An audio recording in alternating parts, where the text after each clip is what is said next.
Bem-vindos ao Indúbio, hoje dedicado à Estratégia Nacional de Anticorrupção. Ao abrigo deste plano, vamos esclarecer questões relativas aos acordos de sentença e delação premiada. Connosco estão o Tiago Geraldo, advogado sénior, e a Adriana Brás, advogada associada, ambos do Departamento de Criminal, Controle Nacional e Compliance. A moderar a conversa está o João Lima Cluny. Olá a todos, muito bem-vindos a mais um episódio do Indúbio, o podcast da Moraes Leitão. Hoje vamos falar de Estratégia Nacional Anticorrupção, em especial sobre as soluções de oportunidade, a dispensa e a atenuação da pena, a suspensão provisória do processo e, quem sabe, uma futura delação premiada. Como convidados temos o Tiago Geraldo e a Adriana Brás, respectivamente advogado sénior e associada do Departamento de Criminal, Controle Nacional e Compliance da Moraes Leitão, e em conjunto vamos falar um bocadinho sobre este tema. Começando por ti, Adriana, sabemos que a Estratégia Nacional de Anticorrupção, que está agora a ser muito falada, veio trazer, ou diz que veio trazer, umas novas soluções ligadas ao eventual princípio de oportunidade, acordos de sentença, fala-se muito da delação premiada. Consegue-nos explicar um bocadinho aquilo que as novidades, se há novidades, se não há novidades, o que é a Estratégia Nacional Anticorrupção nos diz a este respeito? Claro que sim, olá. Antes de me pronunciar sobre eventuais riscos destas soluções de oportunidade e de acordo com a tua pergunta, João, parece-me importante enunciar aquelas que são as linhas gerais, orientadoras deste programa e, no fundo, as novidades. O que está, em termos gerais, em causa é se um arguido decidir quebrar um pacto de corrupção, a sua pena será dispensada quando denuncie denuncie a prática do crime antes de instaurado o procedimento criminal, e esta dispensa de pena deve tornar-se obrigatória e deve eliminar-se a previsão de um prazo máximo de 30 dias após a prática do ato. Está também prevista uma atenuação especial da pena quando o arguido colaborar ativamente na descoberta da verdade.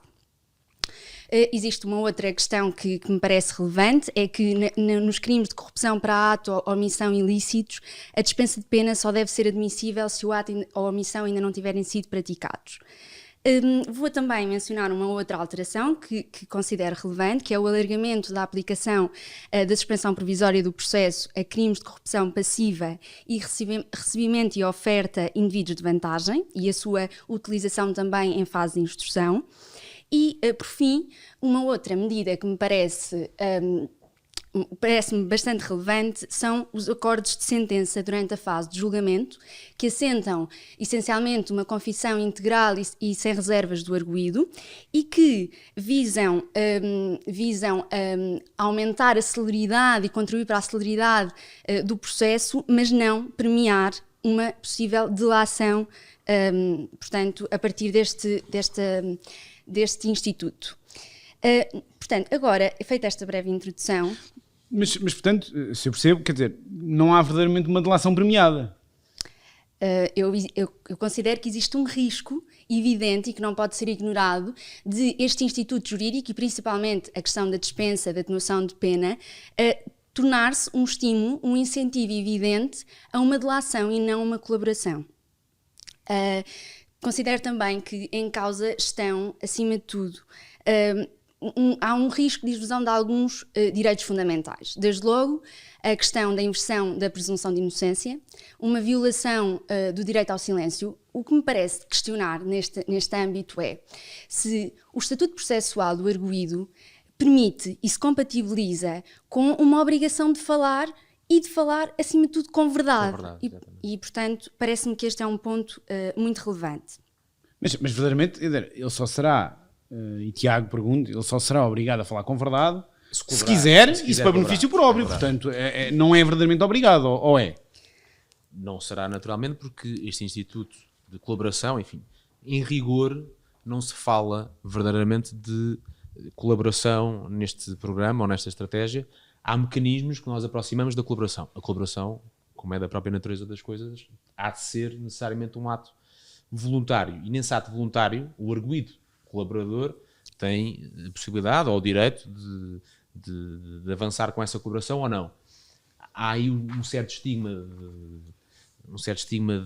da chantagem processual, de um acordo processual que possa ser fechado com pressupostos ínvios e que acarretam, para além de outros nomeadamente aqueles que a Adriana já referiu, um certo risco moral de perversão do sistema, mas eu acho que nós aqui, olhando para o cenário que nos é apresentado nesta estratégia, nós estamos aqui a meio, sem sabermos exatamente se estamos a caminho de uma evolução na continuidade ou de uma verdadeira revolução no nosso sistema processual. Até porque há aqui já várias destas soluções já eram soluções que, de alguma forma, a nossa legislação já previa.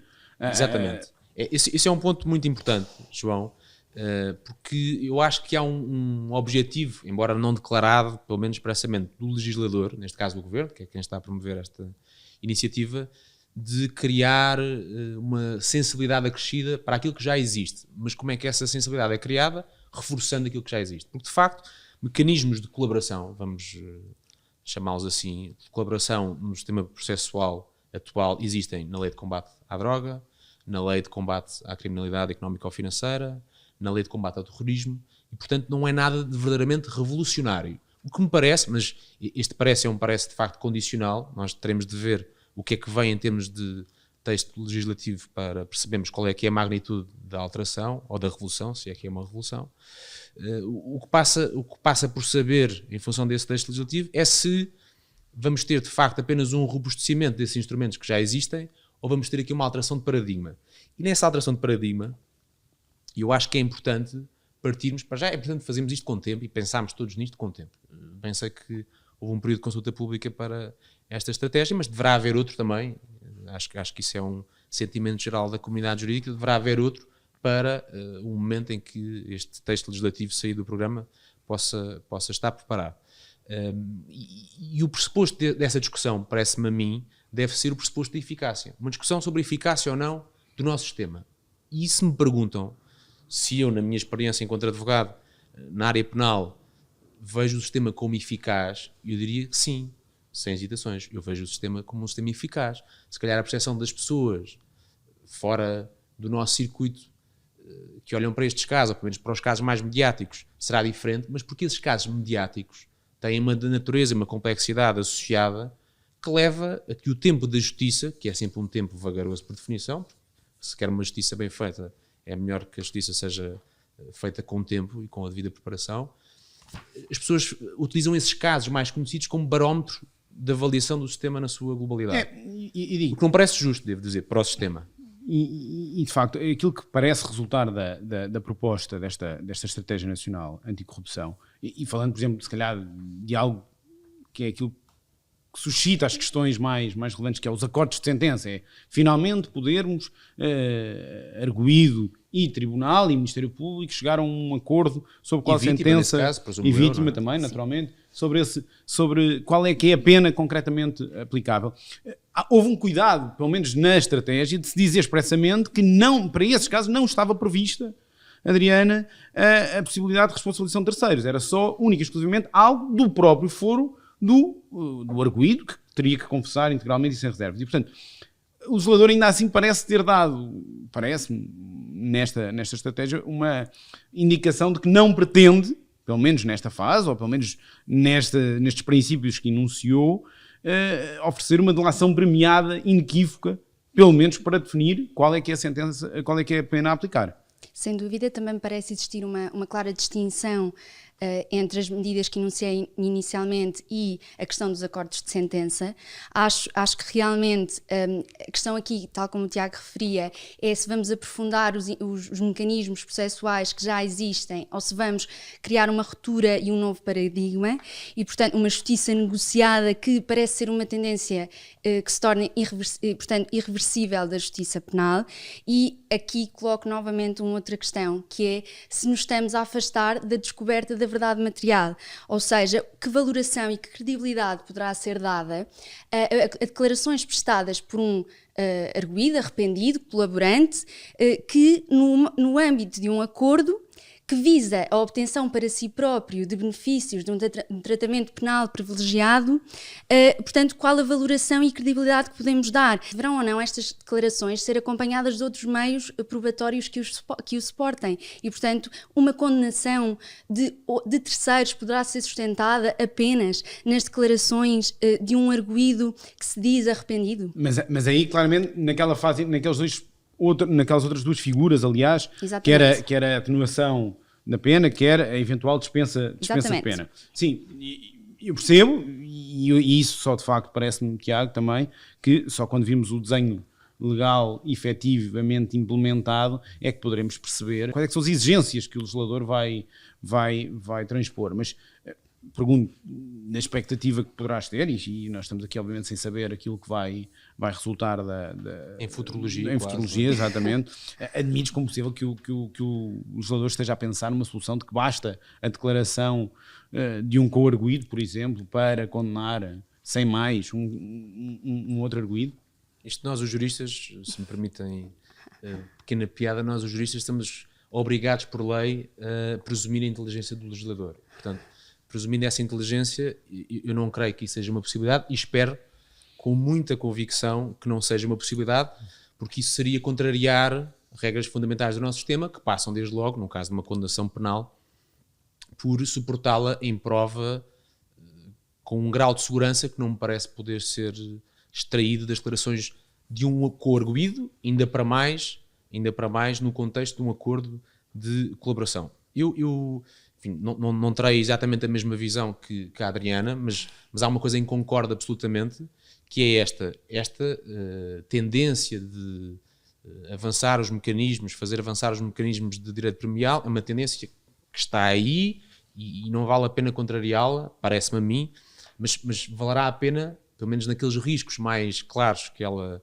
pode colocar, tentar refriá-la, se quiserem, numa lógica de linhas vermelhas. Uma linha vermelha, João, foi aquela que indicaste há pouco, já consta do próprio programa, que é de impedir que os acordos sobre a sentença possam servir como um instituto de delação, não apenas para aproveitamento do próprio arguido, mas para denúncia ou imputação de responsabilidade a terceiros. Mas há vários outros. Um deles, aquele que a Adriana referiu, as declarações de um arguido colaborante não poderão ser em nenhuma circunstância, parece-me a mim, prova suficiente para condenar alguém, nunca poderão ser, mas há outras questões relevantíssimas, e é neste como, ou são nestes detalhes, que muitas vezes se esconde o diabo, e é preciso fazer esse diagnóstico e traçar essas linhas vermelhas. Por exemplo, qual é que é exatamente a natureza jurídica da declaração, ou das informações que foram importadas pelo colaborador? É um instrumento, é um meio de prova, é um meio de obtenção da prova, porque as declarações do arguido que colabora terão de ser repetidas em julgamento necessariamente, se não houver aqui uma quebra estrutural dos nossos princípios. E os co-arguidos que possam ser afetados por esse acordo podem reagir contra o acordo? Têm meios de recurso contra uma decisão que validar esse mesmo acordo? Outras questões importantes. Qual é que é o papel de um juiz, olhando para o nosso sistema, seria o juiz de instrução, num acordo desta natureza? Serve simplesmente para validar resíduos formais ou tem de avaliar desde logo a liberdade, a espontaneidade da informação carregada para o processo pelo arguido colaborador? Eu acho que são questões importantes que o legislador agora terá de tratar para que no final do dia este regime não faça quebrar. Temos aqui ainda um longo caminho a percorrer para chegarmos a uma solução. Perguntava-vos ainda, já nesta parte final do nosso episódio, sobre o que me parece ser um reforço claro da vontade do Poder Legislativo de aplicação da suspensão provisória do processo. Parece-me haver aqui um reforço e pergunto-vos, Adriana, aliás, neste momento, se de facto isto é no fundo uma diretriz, ainda que assim se possa dizer, para a aplicação mais frequente desta figura processual. Sem dúvida, parece-me que é um sinal claro de que esta figura deve ser aplicada e deve ser aplicada com os fundamentos e pressupostos devidamente previstos na lei e, portanto, acho que, acima de tudo, também tentar contrariar um bocadinho o risco da não utilização desta figura ou da utilização incorreta desta figura. Ou informal até, não é? Informal. Desde logo, por exemplo, como a tendência ou a tentação de se utilizar esta figura como meio de obtenção de colaborações informais por parte do arguido, ou seja, desta aplicação da suspensão depender da colaboração e do comportamento processual do arguido. Mas será que estamos a passar por uma indicação do Poder Legislativo no sentido que pretende efetivamente exigir ou quase conferir a possibilidade de um princípio de oportunidade, por exemplo, ao Ministério Público? Parece-me que sim, e acima de tudo de um reforço da análise e de ter em consideração em concreto as exigências de prevenção daquele crime e no fundo dos factos que estão em causa. Parece-me que sim. Tiago, e para terminar, quer dizer, este tipo de soluções não são soluções virgens no panorama jurídico. Quer dizer, muitos outros ordenamentos já as têm implementadas há muitos anos e a verdade é que nós passámos de uma fase de grandes críticas, aliás, a esse tipo de soluções que víamos noutros ordenamentos, para agora queremos implementar. Admites que, atento à nossa a nossa ordem jurídica, à nossa cultura jurídica, que vai ser fácil mudar esta posição que existia no nosso panorama? Eu acho que não será fácil, mas também aqui, declaração de princípios, acho que há alguns modelos, nomeadamente aqueles mais badalados, e em concreto o brasileiro, que não devem nem podem, com o nosso sistema constitucional e legal, ser importados para o modelo português. Não podem nem devem, porque isso levaria a uma quebra completa de alguns polos fundamentais de equilíbrio do nosso sistema.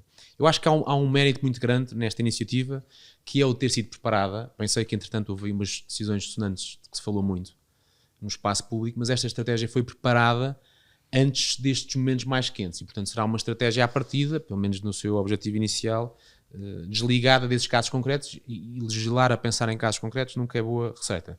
O que eu acho, para terminar, é que é melhor termos sistemas e modelos, institutos e figuras claramente reconhecidas por lei do que utilizá-las como alçapões naquilo que prevêem ou não, com objetivos que a lei ainda não prevê e não contempla. E, portanto, eu acho melhor a opacidade que pode haver e uma certa colaboração informal que existe, e nós sabemos que existe, acho melhor que passe a haver uma coisa às claras, que possa ser controlada, conhecida, sindicada por todos os intervenientes. Tratou-se de facto de um projeto interessante, com contributos de diversas pessoas, das mais diversas áreas, e que ainda teve uma discussão pública alargada e com vários contributos, e portanto esperemos para ver agora qual é que vai ser a sua evolução. Muito obrigado aos dois, foi um gosto contar convosco, e até ao próximo episódio do Indúbio.